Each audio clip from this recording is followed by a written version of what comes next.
শেষে যাকে পাচ্ছে তাকেই মারতেছে, আবার মারার পরে কাউকে টাকা দিচ্ছে, মারার পরে মানে। বাংলাদেশ জাতীয় দলের পেসার তাসকিন আহমেদের বিরুদ্ধে মারধর ও হুমকি দেওয়ার অভিযোগে থানায় সাধারণ ডায়েরি করা হয়েছে। রোববার রাতে রাজধানীর মিরপুর ১ নম্বর এলাকায় এই ঘটনাটি ঘটে বলে জানা গেছে। ঘটনার পর রাতে ভুক্তভোগী মিরপুর মডেল থানায় অভিযোগ দায়ের করে। থানার একটি নির্ভরযোগ্য সূত্র নিশ্চিত করেছেন যে তাসকিনের বিরুদ্ধে আনুষ্ঠানিকভাবে অভিযোগ গ্রহণ করা হয়েছে এবং ইতোমধ্যে তদন্ত প্রক্রিয়াও শুরু হয়েছে। যদিও থানার কোনো কর্মকর্তা আনুষ্ঠানিকভাবে মন্তব্য করতে রাজি হয়নি। জিডিতে অভিযোগকারী সিফাতুর রহমান সৌরভ দাবি করেন তাসকিন আহমেদ তাকে ফোনে ডেকে নিয়ে গিয়ে মারধর করে।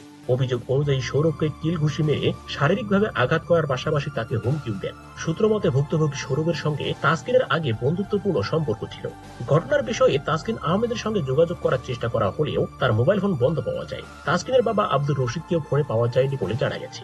তাসকিনের মতো জাতীয় দলের একজন পরিচিত মুখের বিরুদ্ধে এমন অভিযোগ ওঠায় বিস্মিত ক্রিকেট অঙ্গনের অনেকেই। তদন্তের অগ্রগতি ও সত্যতা যাচাই না হওয়া পর্যন্ত এ বিষয়ে চূড়ান্ত কিছু না বলা গেলেও ঘটনাটি ঘিরে ক্রিকেট প্রেমীদের মধ্যে মিশ্র প্রতিক্রিয়া দেখা গিয়েছে।